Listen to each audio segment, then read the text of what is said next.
Welcome to another episode of the South Florida Access. I'm Jay Valley. And I'm Yuseli Solis. October celebrates Hispanic Heritage Month, and to honor that, I sit down with Tricia Hernandez, a young Latino makeup artist and entrepreneur. She has over 17,000 followers on Instagram and has earned her place as one of the most well-known makeup artists here in South Florida. But before we dive into that, let's get started with the Hot Minute with Andrea and Monica. The Hot Minute is back. And full of surprises. I am Andrea Glioxi. And I'm Moni Labrador. This is the Hot Minute With Moni. and Andrea. In case you missed it, Disney unveiled in a Twitter thread of around 300 tweets in total the list of movies and shows that will be in their streaming service, Disney Plus, as of November 12th. Disney Plus will take you on a journey through the decades, with films from Snow White and Peter Pan to High School Musical and Moana, and shows like Kim Possible and That's So Raven. Sounds like it's time to binge watch. It's time. Twitter's trend #Pelosi owns Trump came around after the president tweeted a picture of Pelosi at a meeting and wrote Nervous Nancy's unhinged breakdown. And as if that wasn't interesting enough, Speaker Pelosi used the same photo the president tweeted and made it her Twitter header. So that was definitely a unique response. On another news, #Spirit Day came around and took over the trending topics to raise awareness and stop bullying by encouraging everyone to wear the color purple. That's exactly right, Andre. During Spirit Day, people stand up for LGBTQ youth and show support to this community as many young people are harassed and discriminated for their identities. That's it for the Hot Minute. Tune in with us and keep up with the world around you. This was Andrea Glioxi. And this was Moni Labrador. See you next time. Something exciting is happening when the sun sets in Jungle Island. And no, it's not a private party being hosted by the animals. It's actually Luminosa Chinese Lantern Festival, one of the hottest featured nighttime events here in South Florida. Check it out. The sun has set and the animals are asleep here in Jungle Island. Welcome to Luminosa Chinese Lantern Festival here in Jungle Island with over 1 million LED lights and 13 illuminated paths.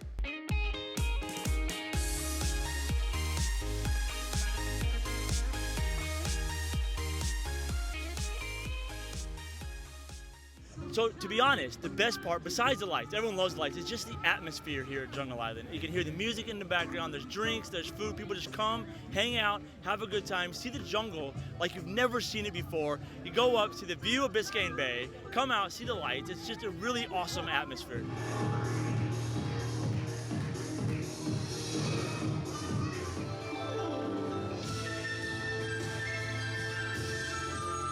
So it's a bunch of different things. There's a little bit of acrobats, there's a little bit of balancing, there's a clown, there's all kinds of Chinese performers doing all kinds of stuff culturally relevant to China. It's really, really interesting. It's a great crowd, it's a lot of music, it's a lot of fun. Not only is this festival filled with lights and awesome food, but some pretty exciting attractions for all ages. I had the thrilling chance of trying some out myself.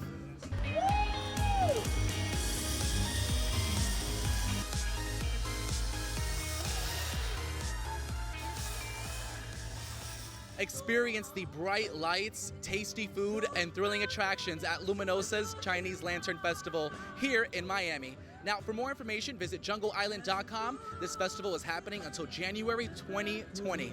October is also Breast Cancer Awareness Month. Organizations across the nation and South Florida are raising money and providing awareness in unique ways. All to help the fight against breast cancer. And Alicia had the chance to attend one of these unique events. A style swap. Check it out. Hey South Florida, have you ever wanted to swap your style with someone else? Well, here's your chance. I'm here at FICA's Swap and Style Halloween edition, where the community gets to bring in old clothes and costumes and swap with someone else. So let's get swapping. Swapping, being sustainable, doing community events, it's just something that we really enjoy doing. And so we want to give back to Miami that way because we have, all these resources in our minds and people that we know. So we thought we might as well start doing events. And doing it through FICA. FICA is an experiential group fostering authentic connections by producing impactful experiences and curated events. People come in, they bring up to 6 items of lightly worn or not worn at all, items of clothing, and then they can mingle, have some bites to eat, some wine. There's a nail bar, there's a wine bar, there's the facial, like moisturizers and stuff. It's really cute. I've never been to an event quite like this one. It's thrifting, but with a twist, so we can definitely expect more events like this in the future. This has been Alicia Waje reporting for the South Florida Access. Thank you so much for taking time out of your day to talk to us. Thank you for having me. I'm excited. Well, first off, how did you get into the makeup industry? In 2012, I worked for MAC for 2 years, and then I left MAC to work for Red Bull. I was part of their marketing and promotions and campaigns with large events like Art Basel, Ultra, all that fun stuff. So that was me stepping into, marketing and actually going out into my field. So because I left MAC, I was able to freelance, which is how we basically run our own business the way we want, take clients as we want, and so on and so forth. So I have been doing that for 7 years. Even at MAC, on my days off, I would freelance too. But then I graduated from FIU, and then I started working for Southern Wine and Spirits, which is the #1 distribution company. So I, again, continued with my career, but I never let makeup go. And I figured you can have both because makeup is predominantly Friday, Saturday, Sunday. So there would be weeks where I would work 7 days out of the week, but makeup never felt like work. What led to the creation of Flirtatious Looks lashes?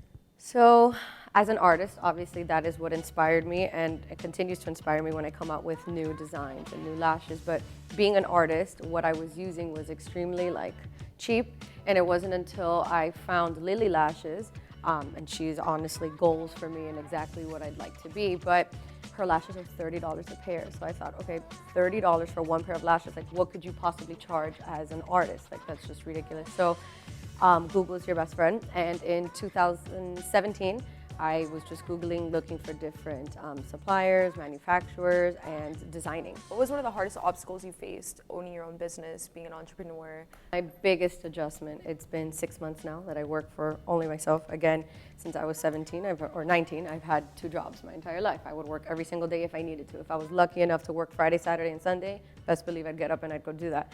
And because I did that, I was able to save and be extremely smart about my money because I had 2 incomes and create a business that I have today. But I think now, looking back at my past 6 months, my biggest obstacle is it really, really takes a certain type of person to be alone. I mean, I answer phones alone, I answer emails alone, I will create content alone. So I went from a world where I was nonstop, busy, people, to, whoa, you work for yourself, by yourself, for yourself. Mm-hmm. Is there anything specifically that you would tell a young woman? So to all my young viewers, and just stop comparing yourselves, be you, and focus how you can be a better you, because the only competition you have is with the mirror. Do not mind anyone else. Thank you so much for coming and sharing so much wisdom with us and inspiring us, honestly. You definitely inspired me. Thank you. It's extremely humbling to hear. So if I can change a life, I will.